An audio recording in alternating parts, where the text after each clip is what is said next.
Underground Bunker. Thursday afternoon. Danny Masterson retrial. And your proprietor has a little something to show you. Yes, ladies and gentlemen. Your proprietor has been subpoenaed again in this case.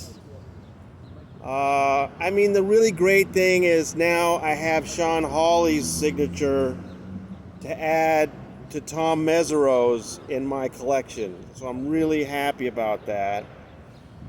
I was just up on the 9th floor getting that last report out to you all when the process server came up. So look, here's the deal.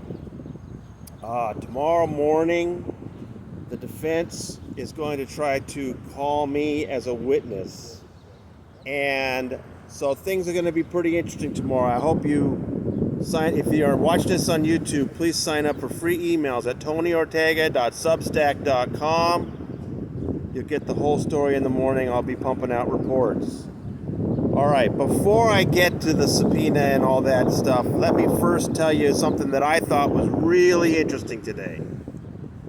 And that was the Detective Reyes. She's now known as Detective Mayape, but we all know her as Detective Reyes. She was the first LAPD detective on this case who got it in 2016. She had it for several months.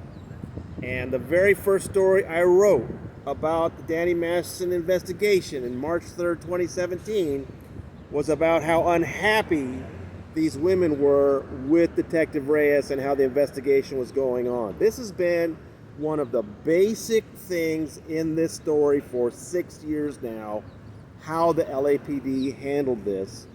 And in the first trial, and definitely through most of this retrial, Detective Reyes has been portrayed as a detective who did not handle things well. The women didn't have confidence in her. She was replaced. And in the first trial, I have to say, the defense really did its best to use her as a witness to try to undercut some of these women's claims. And I can tell you from personal experience, these victims really don't like Detective Reyes. They see her as kind of a, problem in all this. Well, let me tell you, today, she was up there on the stand and she really surprised us all because the prosecutor asked her, the defense is always going on and on that Detective Reyes told these women, do not talk to each other. If you talk to each other, you'll contaminate the case. There'll be cross-pollination and, you've got to stop talking to each other, and they defied it. Well, then the women, when they had a chance to testify, have said, look, the investigation had all kinds of problems. We had to talk to each other because we didn't have anybody else. Today, they asked her, they confirmed she had told them don't talk to each other, but they asked her, in your opinion, however, was this case contaminated? And she said no. It was not contaminated.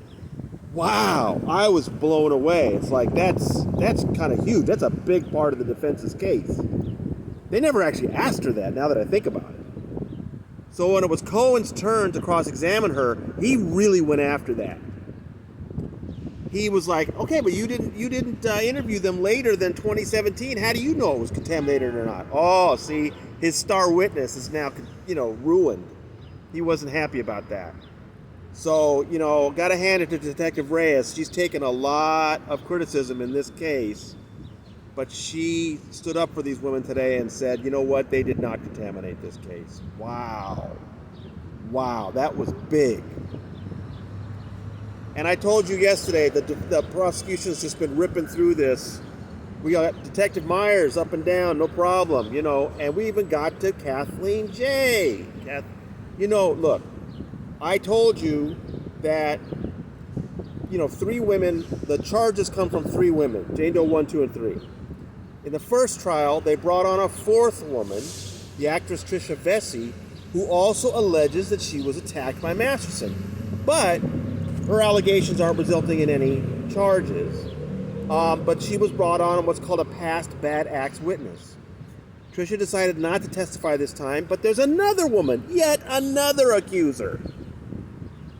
This woman, her name is Kathleen Jenkins. She lives up in Toronto. She's in the film industry. She gave an interview in 2021 about her allegations, and now she's testifying.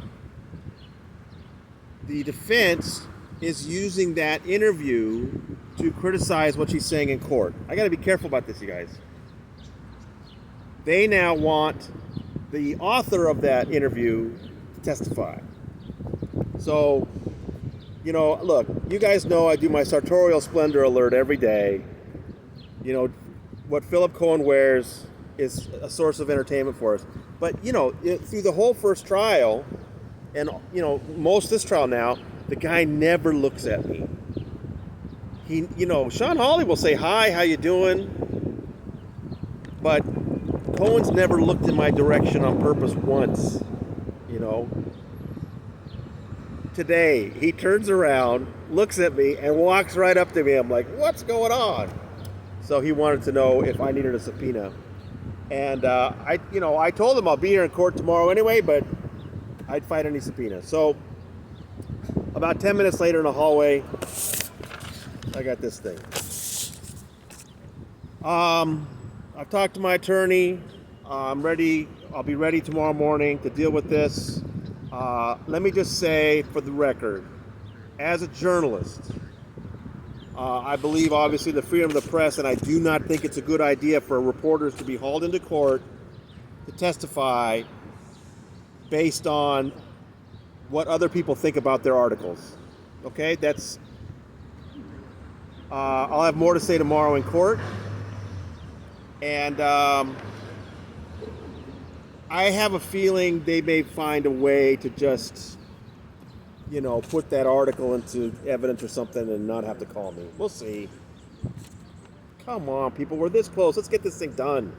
Speaking of that, I think they've only got one more witness on the prosecution side, and that's Kathleen J's ex-husband. And then after that, I think the defense is going to call Vargas, Detective Vargas, the lead investigator, because the prosecution is not.